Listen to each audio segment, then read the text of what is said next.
Tram এই শহরের বুকে যেখানে দ্রুতগতির যানবাহন আমাদের সময়কে গ্রাস করে নেয়, ট্রাম যেন এক সময়ের নির্ভেজাল সাক্ষী। যখন চারপাশ দৌড়ে চলে, ট্রাম তার আপন গতি বজায় রেখে ছুটে চলে। এই সাদামাটা সৌন্দর্য, এর পথ চলার নান্দনিকতা সবকিছু মিলিয়ে এক ঐতিহ্যের গল্প বলে। কলকাতার রাস্তায় যেখানে ট্রামের সংখ্যা ক্রমশ কমছে, সেই অভিজ্ঞতা সবচেয়ে ভালো বলতে পারবেন একজন ট্রাম চালক। ট্রাম তো কারোর পথে চলে না, ট্রাম তার নিজের পথে চলে। ট্রামকে বাধা দিচ্ছে বিভিন্ন ভেহিকেল, যেটা বিভিন্নভাবে প্রচার হয় যে ট্রামের বাধাপথ। ট্রাম তার নিজের লাইন দিয়ে চলে এবং তার নিজস্ব রাস্তা দিয়ে চলে। স্বাভাবিকভাবে ট্রাম কারোর পথ আটকায় না, ট্রাম নিজের পথে চলে, ট্রামের পথ অন্য দিকে আটকায়।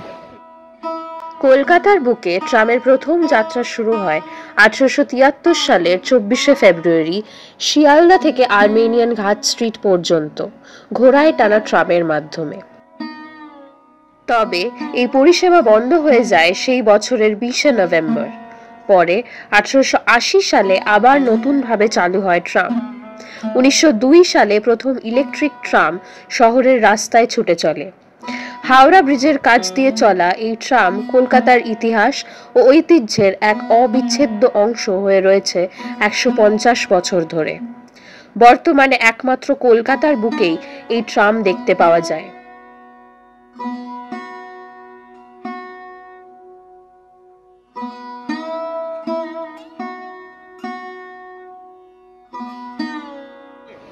ট্রাম সরকার 77 সালে আসার পর 1978 সালে যে ট্রাম কোম্পানির নাম চেঞ্জ হয়েছে, একটু খেয়াল করে দেখবেন আপনারা।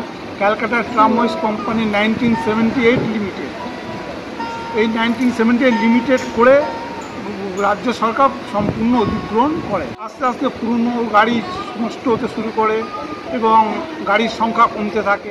অনেক ট্রাম লাইন যেগুলো আছে, রেল লাইনগুলো নষ্ট হতে শুরু করে।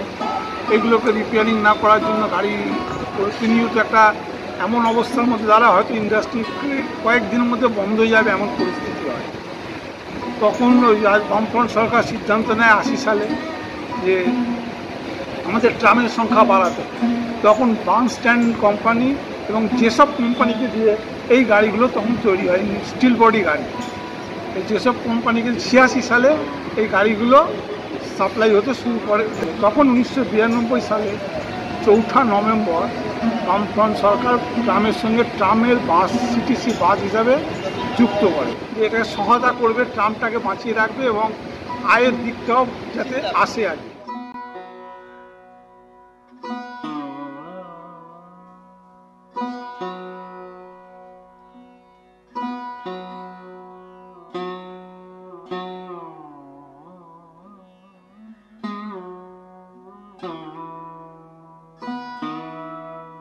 যোগদান করার পরে আমি যে ট্রাম চালাতাম, তেমন একটা নতুন অভিভূত হতো যে আমি যখন গড়িয়াহাট ডিপো থেকে ফার্স্ট ট্রাম, যেটা রাত্রি ভোর 3:45 ইস্যু হতো, 3:52 গাড়িটা এখান থেকে গড়িয়াহাট ডিপো থেকে বেরিয়ে যেত।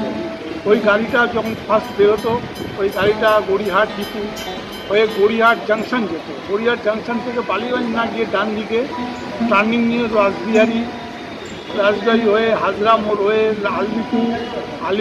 আলিপুর চিড়িয়াখানা, খিদিরপুর হয়ে, গড়ের মাঠ মানে ময়দান হয়ে, পেট্রোলিয়াম হয়ে আপনার ধর্মতলা কভার করতে করে ডালাউসি যেত। ডালাউসি থেকে হাইকোর্ট পর্যন্ত যেত। সেই জন্যে গাড়িটা যেত। ওই গাড়িতে যে যাত্রী, পুরো গাড়িতে 2টো বগিতে ভর্তি থাকতো এবং ওই যাত্রীরা যারা যেত তারা গঙ্গা স্নানে যেত। এটা ব্রিটিশ পিরিয়ড থেকে চালু ছিল। ওই যাত্রীরা গঙ্গা স্নানের জন্যে বাবুঘাট যেত, সেই জন্য হাইকোর্ট পর্যন্ত ট্রাম লাইনটা ছিল এবং ওখানে ট্রামটা যেত। ওনারা আবার গঙ্গা স্নান করে আবার ওই ট্রামে করে ওনারা ফিরে আসতেন। এই গাড়িটাও আমি যখন চালাতাম নিজে উপলব্ধি করতাম, যখন ধীরে ধীরে রুটটা বন্ধ হয়ে যায় আমাদেরও মনে একটা আঘাত লাগে আর কি। কিন্তু যেহেতু সরকারি সিদ্ধান্ত মানে করা। ট্রামের প্রতিটি অংশ যেন এক অনন্য শিল্পকর্ম। হাতল থেকে চালকের আসন সবকিছুই নান্দনিকতার প্রতীক। জানালার বাইরে ছুটে চলা পথ আর ভেতরের শান্ত যাত্রা যেন এক সময়হীন অভিজ্ঞতার দিকে নিয়ে যায়। হচ্ছি কিংবা আমরা যখন কলেজে পড়ি তখন আমাদের কাছে ট্রাম চড়াটা ছিল একটা মানে ফ্যান্টাসি। কলেজ কেটে গিয়ে ট্রামে চাপলাম, ট্রামে চেপে আমরা ঘুরে বেড়াচ্ছি, সারা কলকাতা প্রায় ঘোরা যেত তখন ট্রামে। এবার তারপর থেকে যত বড় হয়েছি কিংবা যত দিন গড়িয়েছে তখন এই ট্রামকে কেন্দ্র করে প্রেম, ট্রামকে কেন্দ্র করে বিচ্ছেদ, এই গোটাটাই ট্রামের মধ্যে ঘটে। সেই ট্রামটাতে আমরা দুপুরবেলা চেপে বসতাম, এবার কখনো ওই ট্রামটা করেই যাচ্ছি, আবার রেসকোর্সের ওখানটায় গিয়ে নেমে যাচ্ছি, খানিকটা হয়তো একটুখানি চানা মাখা খেলাম, আবার একটা ট্রামের জানলার ধারে গিয়ে বসলাম দুজনে মিলে, সেখানেই প্রেম হচ্ছে, সেখানেই বিচ্ছেদ হচ্ছে, সেখানেই ঝগড়া চলছে। সে মানে ট্রাম ছিল একটা ফ্যান্টাসির জায়গা আমাদের। আজ ট্রাম শুধুই এক নস্টালজিয়া, সিনেমার ফ্রেমে ধরা পড়ে তার স্মৃতি। রূপালী পর্দায় ট্রামের এই চলন যেন কলকাতার অতীতের এক জীবন্ত প্রতিচ্ছবি। ধর্মতলার স্মরণিকা ট্রাম মিউজিয়াম, যেখানে ট্রামের ইতিহাসকে যত্ন করে রাখা রয়েছে। পুরনো যন্ত্রাংশ থেকে শুরু করে বিভিন্ন স্মৃতিচিহ্ন সবই এখন সংরক্ষিত। ট্রামের পুরনো কামরাগুলিকেও নানা রকম শিল্পকর্মে ব্যবহার করা হচ্ছে। কিন্তু বর্তমানে এখন মাত্র দুটো রুটে ট্রাম, দুটো রুটের মধ্যে একটা 25 নম্বর চলছে, আর একটা 25 নম্বর দিয়ে ভায়া শ্যামবাজার দিয়ে ঘোরানো হচ্ছে 5 নম্বর রুট করে। ওই একই গাড়িকে ঘুরিয়ে নিয়ে আসা হচ্ছে, দুটো রুট চলছে। আর একটা রুট আমাদের চলমান আছে, এটা কর্পোরেশনের কাজের জন্য বন্ধ হয়ে আছে, টালিগঞ্জ থেকে বালিগঞ্জ। এই রুটটা হয়তো শীঘ্রই চালু হয়ে যাবে, ওটা কর্পোরেশনের জলের লাইনের জন্য ট্রাম লাইনের উপর একটা কাজ হচ্ছে, সেই জন্য বন্ধ আছে, রুটটাও শীঘ্রই চালু হয়ে যাবে। ট্রাম চড়ার অভিজ্ঞতা যেন সময়ের গতি কমিয়ে আনে, ধীর, স্থির, শান্ত, নিরিবিলি। এই ইকো ফ্রেন্ডলি ভ্রমণ যা কলকাতার রাস্তার ধুলো মাটির সঙ্গে মিশে গেছে, কেবলমাত্র 7 টাকায় মেলে আজও। ট্রামের এই সাশ্রয়ী ভ্রমণ শুধু আরামদায়ক নয়, পরিবেশের জন্যও একটা উপহার। কিন্তু আজ কলকাতায় খুব কম রুটেই ট্রামের চাকা ঘুরছে। কলকাতা শহরে আদার বিদেশি সংখ্যা প্রচুর বেড়েছে, মানুষ দেখে ফার্স্ট হতে চাইছে, কিন্তু ট্রামের যে চাহিদা, ট্রামের চাহিদাটা হচ্ছে মূলত আমাদের মহিলাদের ক্ষেত্রে খুব প্রয়োজনীয়তা।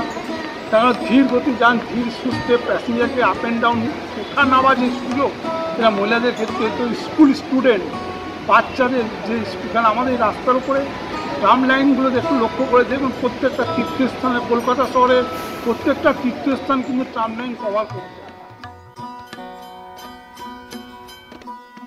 একদিকে ব্যস্ত রাস্তার গতি, গাড়ি ঘোড়া, মানুষ ছুটছে নিজেদের গন্তব্যে, আর অন্যদিকে ট্রাম ধীর পায়ে ফিরে যাচ্ছে ডিপোর দিকে, যেন শহরের কোলাহল থেকে নিজেকে সরিয়ে নিচ্ছে। এক সময়ের ব্যস্ত রাস্তাগুলো ছেড়ে আজ সে নিস্তব্ধতার মধ্যে বিশ্রামে যাচ্ছে। কে জানে আবার কবে বেরোবে। আজও কলকাতার বুকে ট্রাম চলছে। কালের গর্ভে তাকে হারিয়ে যাবে নাকি পুনরায় প্রাণ পাবে, এই প্রশ্নটা আজও উন্মুক্ত।